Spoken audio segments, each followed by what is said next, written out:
السلام علیکم، welcome to Uzma T V viewers. Istanbul دنیا کا ایسا شہر ہے جس کی تاریخی اور جغرافیائی اہمیت بہت زیادہ ہے۔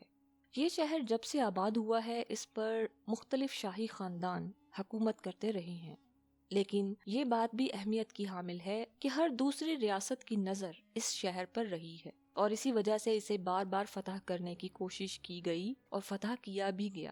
اس پر مزید بات کرنے سے پہلے اس کی تاریخ پر تھوڑی نظر ڈالتے ہیں۔ استنبول ترکیہ کا سب سے زیادہ آبادی والا شہر اور ملک کا معاشی، ثقافتی اور تاریخی مرکز ہے، جسے ماضی میں کانسٹینٹی نوپل یا قسطنطینیہ کے نام سے جانا جاتا ہے۔ یہ شہر بحیرہ مرمرہ اور بحیرہ اسود کے درمیان میں آبنائے باسفورس کے دونوں کناروں پر واقع ہے اور اسی وجہ سے نہایت اہمیت کا حامل ہے، کیونکہ آبنائے باسفورس ایشیا کو یورپ سے جدا کرتی ہے۔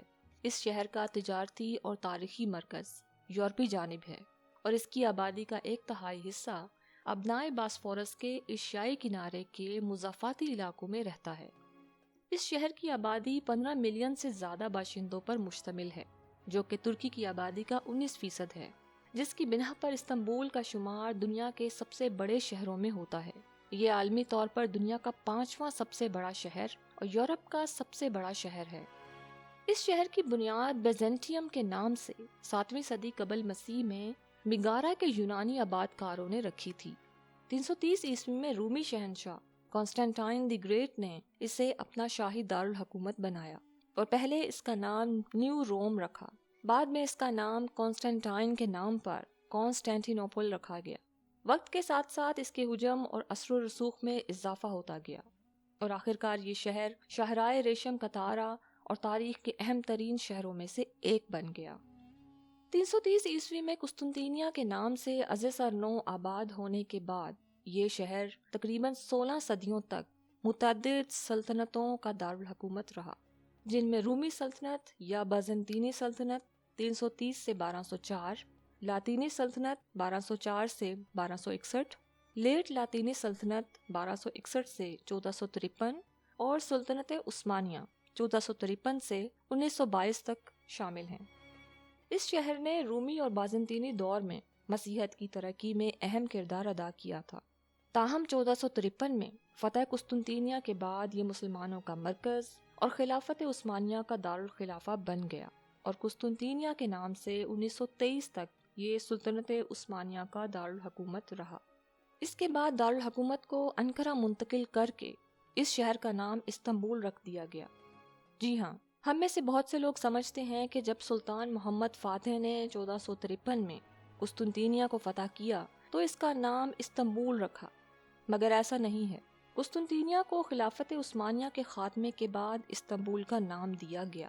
فتح قسطنطینیہ کے بعد ترک اس شہر کو قسطنطینیہ کے نام سے پکارتے تھے۔ دی نیچرل ہسٹری میں پلینی دی ایلڈر کے مطابق قسطنطینیہ کے مقام پر ایک بستی کا پہلا نام لیگوس تھا، جو ممکنہ طور پر 13ویں اور 11ویں صدی قبل مسیح کے درمیان تھریشین نسل کی بستی تھی۔ شہر کی بنیاد پر مبنی متس کے مطابق یہ جگہ اس وقت خالی تھی جب میگارا کے یونانی باشندوں نے 657 قبل مسیح میں باسفورس کے ایشیائی کنارے پر بیزنٹیم نام کی بستی کی بنیاد رکھی۔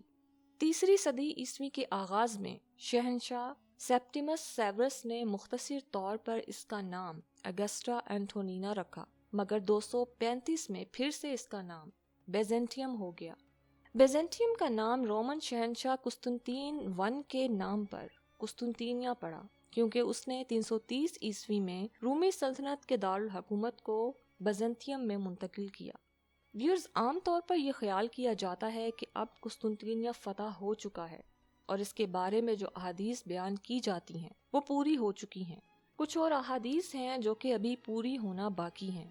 ان احادیث کے مطابق حضرت معاذ بن جبل رضی اللہ تعالیٰ عنہ بیان کرتے ہیں کہ رسول اللہ صلی اللہ علیہ وسلم نے فرمایا، بیت المقدس کی آبادی یثرب کی بربادی کے وقت ہوگی اور یثرب کی خرابی بڑی جنگ کے وقت ہوگی اور بڑی جنگ فتح قسطنطینیہ کے وقت ہوگی اور قسطنطینیہ کی فتح دجال کے نکلنے کے وقت ہوگی۔ اس حدیث سے یہ ظاہر ہوتا ہے کہ قسطنطینیہ پھر سے فتح کیا جائے گا اور ایسا دجال کے نکلنے کے وقت پر ہوگا۔ اور اس کے بعد بڑی جنگ کا آغاز ہو جائے گا۔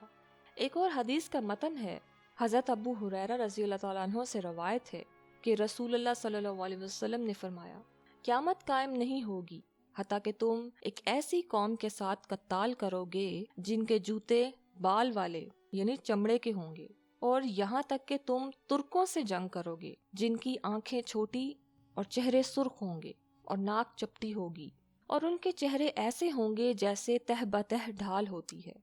ویورز، یہاں یہ بات قابل ذکر ہے کہ قسطنطنیہ کا نام استنبول ہونے کے باوجود بھی ابھی بھی مشرقی آرتھوڈاکس چرچ کے ممبر اپنے ایک اہم ترین رہنما کے عنوان میں استعمال کرتے ہیں، جو شہر میں مقیم آرتھوڈاکس چرچ کے سرپرست ہیں، اور جن کو his most divine all holiness the archbishop of Constantinople new Rome کا ٹائٹل حاصل ہے۔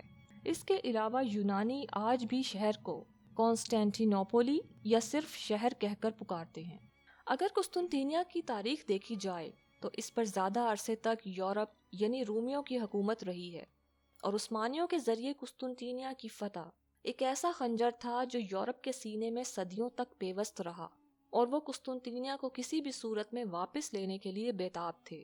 1922 میں خلافت عثمانیہ کو ختم کر کے وہ قسطنطنیہ کو واپس تو نہ لے سکے، مگر اس کا نام تبدیل کروا کر استنبول کر دیا گیا، اور ترکوں کو معاہدہ لوزان کا پابند کر کے، جو کہ 100 سال کے لیے تھا، ان کو ناقابل تلافی نقصان پہنچایا گیا۔ احادیث کے متن سے ظاہر ہوتا ہے کہ قسطنطنیہ پھر سے فتح ہوگا۔ اب اس کے لیے کب اور کیسے کیا حالات بنائے جائیں گے، اس بارے میں فی الحال کچھ کہا نہیں جا سکتا۔ آپ اس بارے میں کیا رائے رکھتے ہیں؟ کمنٹ سیکشن میں ضرور لکھیں۔ Thanks for watching this video. اللہ حافظ۔